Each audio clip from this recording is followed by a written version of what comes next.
ఏదైనా చిన్నది ఇష్యూ వస్తే అసలు ప్రూవ్ అవ్వవు, చిన్నది వస్తే చాలు. మొన్న నిహారిక అమ్మాయి చెప్తుంటే నాకే బాధేసింది. కెమెరామెన్లు వాళ్ళ పెరట్లోంచి గోడలు కూడా దూకేసి అసలు స్నానాలు చేయకుండా మొహాలు కడగకుండా 4-5 రోజులు వాళ్ళ కొంపల ముందు దేకేసి వాళ్ళ బయటల కోసం వాళ్ళు దొంగతనంగా వాళ్ళని షూట్ చేసేయడానికి ఎందుకంత దిగజారిపోవాలి మీడియా? మీడియా అంటే అదా? కాదు. ఆఫ్టర్ కరోనా ఏమైపోయిందంటే ప్రతి ఒక్కళ్ళకు కుటీర పరిశ్రమను పెట్టేసుకుంటున్నారు. ఆ కుటీర పరిశ్రమలు ఎంత దారుణంగా ఉంటున్నాయి అంటే, ప్రధానమంత్రి మోడీని మొదలు పెట్టుకుంటే, కొండ మీద వెంకటేశ్వర స్వామిని మొదలు పెట్టుకుంటే, ఒక జీసస్, అల్లా, దేవుడు, దెయ్యం ఏమీ లేదు. ఎవరిని పడితే వాడు వాడిని బూతులు తిట్టుకొని వాడు వీడి బూతులు తిట్టేసుకోను. ఇది మనకి ఆర్టికల్ 19A ఇచ్చిన ఒక వరం.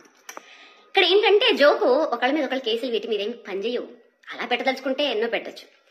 సో ఇవాళ పొద్దుట మంచు విష్ణు అన్న ఫోన్ చేసి చాలా మర్యాదగా